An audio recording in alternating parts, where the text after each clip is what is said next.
Welcome to Marisan Belajar. Halo teman-teman, balik lagi dengan saya Jati. Pada kesempatan ini saya ingin membahas tentang alat yang digunakan tukang kayu ataupun pengrajin kayu untuk menyerut ataupun menghaluskan kayu. Nah, nama alatnya ini adalah ketam tangan. Pada kesempatan ini saya tidak membahas tentang ketam yang modern yang menggunakan listrik, namun saya ingin membahas tentang ketam yang tradisional. Jadi lebih manual dan penggunaannya itu benar-benar dengan tenaga manusia. Baiklah, untuk nggak banyak-banyak ngomong ya, langsung aja kita ke dalam pembahasan materinya.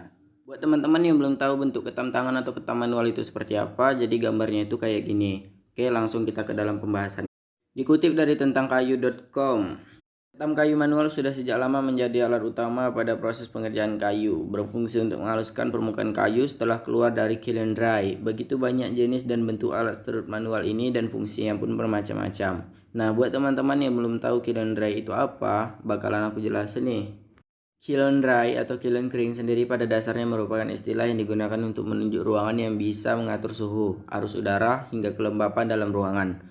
Meski hanya sebuah ruang, akan tetapi proses yang terjadi di dalam ruangan tersebut menentukan proses pengolahan kayu selanjutnya. Sebenarnya bukan hanya itu, dengan proses pengeringan dalam ruangan kiln yang baik, kayu akan lebih awet dan ringan kompilasi dikirim dari satu tempat ke tempat lain. Berhasil pada akhirnya, ongkos produksi dapat diselesaikan dengan rupa. Proses pengeringan menggunakan kiln dry adalah proses pengeringan terbaik hingga saat ini. Nah, jadi setelah dari kiln dry ini barulah masuk ke dalam proses penyerutan atau penghalusan kayu. Kita lanjut. Dari model dan desainnya, model dengan pegangan depan dan belakang lebih tepat dan nyaman digunakan di atas meja kerja tukang kayu. Model ini sekarang lebih banyak dibuat dari bahan logam. Nah, contohnya itu pada gambar 1. Kemudian model lainnya dengan batang pegangan melintang, batang ketam lebih tepat untuk bekerja di atas bangku kerja. Nah, contohnya itu di gambar 2. Pada model ini terdapat bermacam-macam ukuran panjang. Ukuran paling kecil sekitar 15-18 cm, berfungsi untuk menghaluskan permukaan kayu yang telah diserut atau permukaan kayu yang agak melengkung. Kemudian ukuran sedang 20-25 cm menjadi ukuran standar pada proses penghalusan pertama kali. Ukuran paling panjang hingga 40 cm sangat optimal untuk pelurusan balok panjang atau pembuatan sisi miring pada ujung kayu. Sekarang kita masuk ke dalam bagian ketam kayu dan fungsinya. Oke, yang pertama ada blok ketam. Bagian utama ini berbentuk balok ukuran sekitar 25 x 7,5 x 5,5 cm dengan bagian dasar sangat rata dan halus. Bahan baku kayu yang keras sangat mempengaruhi keawetan dari alat tangan ini. Pada bagian tengahnya dilubangi sedemikian rupa untuk mata pisau beserta pasak pengunci. 2. Batang pegangan. Terdapat lubang melintang di tengah blok ketam untuk menempatkan batang kayu sebagai pegangan. 3. Mata pisau utama. Mata pisau selebar sekitar 44 mm menjadi bagian penting untuk ketam kayu. 4. Pisau penebal. Berfungsi untuk mengatur ketebalan serutan. Plat pisau ini terhubung dengan pisau utama dengan skrup yang bisa mengatur peletakan pisau penebal terhadap pisau utama. 5. Pasak. Pasak pisau untuk mengencangkan posisi pisau terhadap blok ketam. Kita masuk ke penggunaan dasar ketam tangan. Ukuran ketebalan tatal pada saat mengetam ditentukan oleh jarak pisau penahan dengan ujung pisau. Semakin lebar tatal akan semakin tebal, namun daya dorong yang dibutuhkan juga harus lebih besar. Untuk menghindari permukaan kasar, pengetaman mesti dilakukan searah dengan serat kayu ke permukaan. Oke, jenis ketam kayu. Tukang kayu profesional mengenal 3 jenis dasar ketam kayu atau ketam manual. 3 jenis ketam tersebut adalah ketam biasa, yaitu ketam dengan ukuran sedang yang digunakan untuk penghalusan pertama kali kayu gergajian. Jenis kedua adalah ketam penghalus, berukuran lebih pendek dan memiliki mata pisau tunggal dengan posisi terbalik. Dan ada pula ketam lengkung yang memiliki bentuk melengkung atau cembung pada dasar blok ketam. Namun ketam ini memiliki kelemahan dengan ukuran lengkungan yang terbatas. Baiklah teman-teman, itu tadi materi tentang ketam tangan yang dapat saya sampaikan.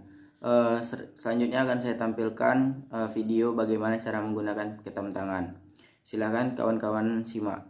Karena saya nggak punya ketam tangan untuk diperagakan, maka video cara menggunakan ketam tangan sendiri saya ambil dari channelnya Kak Rizaldi Widiatama. Nah, teman-teman silahkan datang berkunjung ke channelnya Kak Rizaldi Widiatama ini. Jangan lupa di subscribe, kemudian like, kemudian share lah video-video atau konten-konten yang mungkin bermanfaat. Oke, langsung meluncur ke videonya. Langsung saja kita mulai bagaimana cara memegang yang benar. Cara memegang yang benar yaitu yang pertama ini cara memegang handle ketam menggunakan kedua tangan dengan jari kelingking, jari manis, dan jari tengah seperti ini. Ya, seperti ini ya, seperti ini. Lalu selanjutnya yaitu jari telunjuk berada di sebelah kiri dan sebelah kanan pisau ketam. Nah, jari telunjuk ini berfungsi untuk penekanan ke bawah pada bagian depan. Selanjutnya itu ibu jari berada di belakang pisau ketam. Nah, ini digunakan untuk pendorongan ke depan dan tekanan ke bawah bagian belakang. Nah, jadi seperti ini cara pegangnya. Simpel kan? Nah, seperti ini pegangnya. Cukup simpel.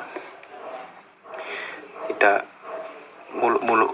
Nah, jadi seperti itu cara megangnya.